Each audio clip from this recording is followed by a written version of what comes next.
Also, both of these promise economic growth. The first from not only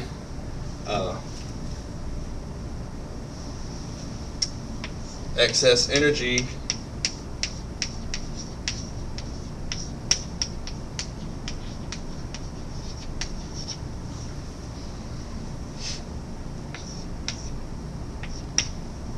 but job creation,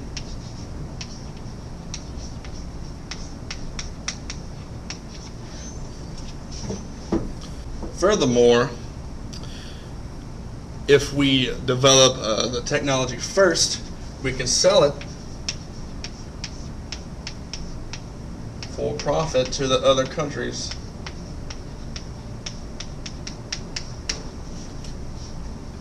Like other big carbon pumping countries like China and India. The second one, simply from reducing the cost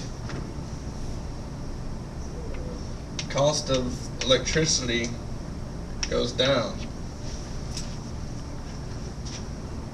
So the same amount of electricity we use is spread out over a wider span of time, which is basically how costs are calculated.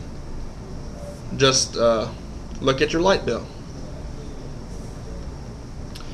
Carbon sequestration is the only one that actually costs more money, because it requires businesses to develop and install the necessary parts to their stacks or wherever the carbon emissions are coming from, and then the money spent on maintaining those. This makes the cost of producing electricity go up.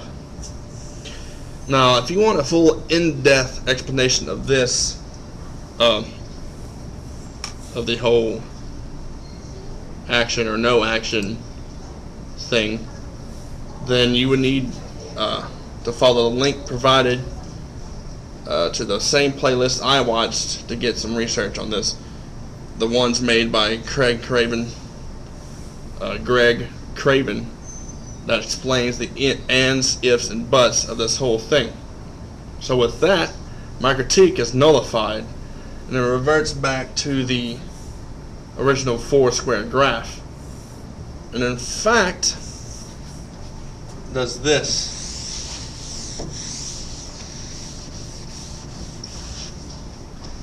Now, before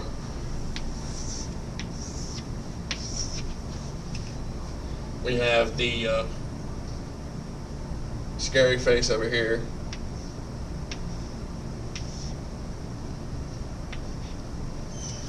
the smiley face, the neutral face,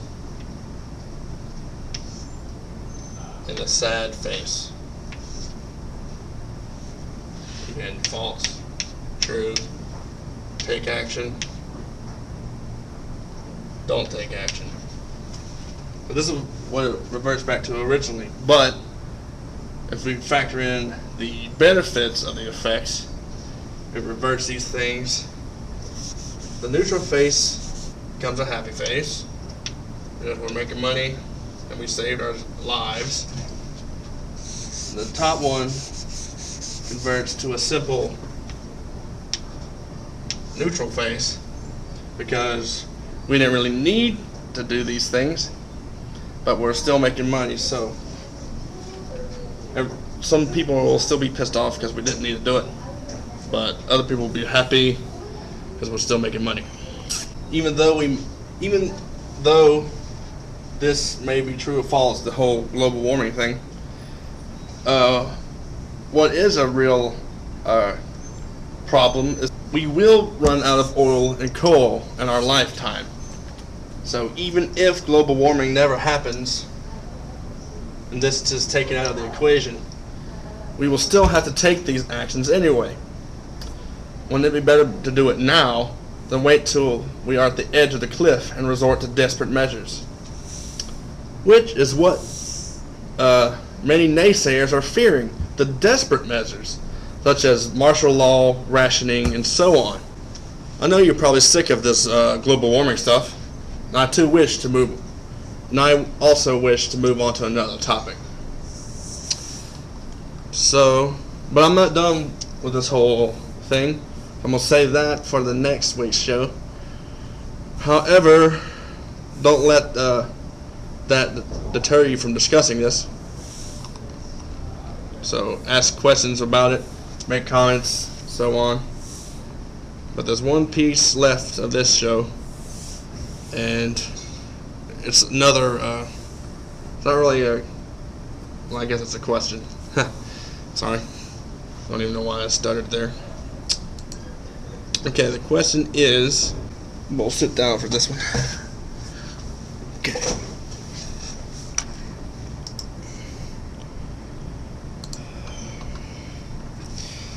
Okay.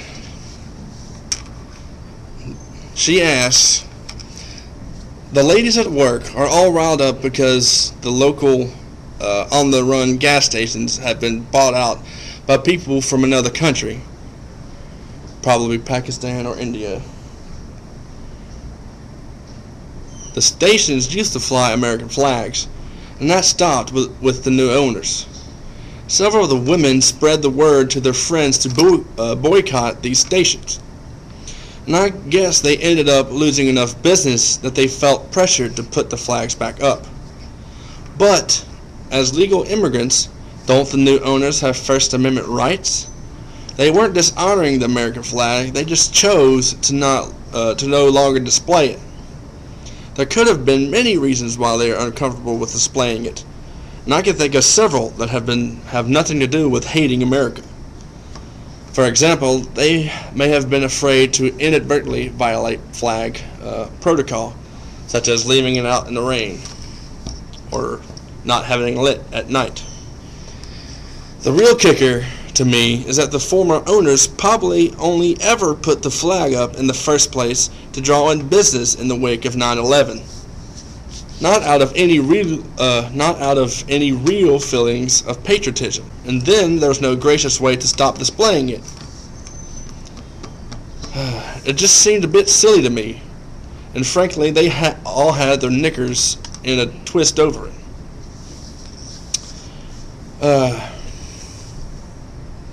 Okay, this is somewhat of a weird phenomenon in America. There's certain lines where patriotism is good and bad. Bigotry does not equal patriotism.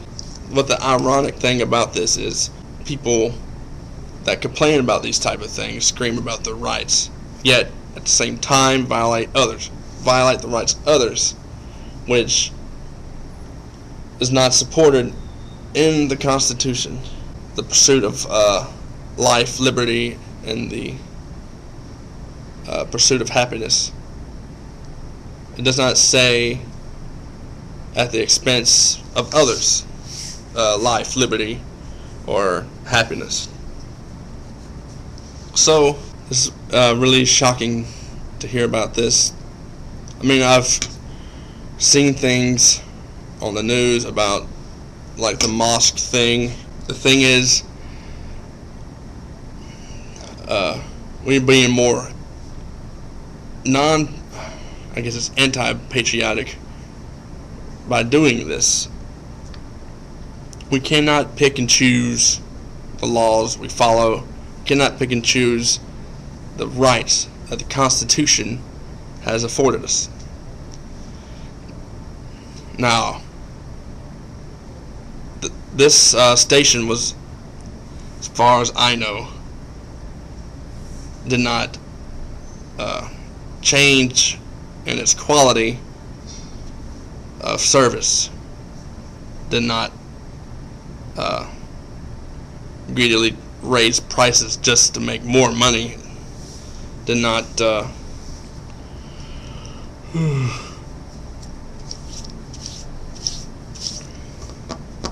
any of that. Yeah.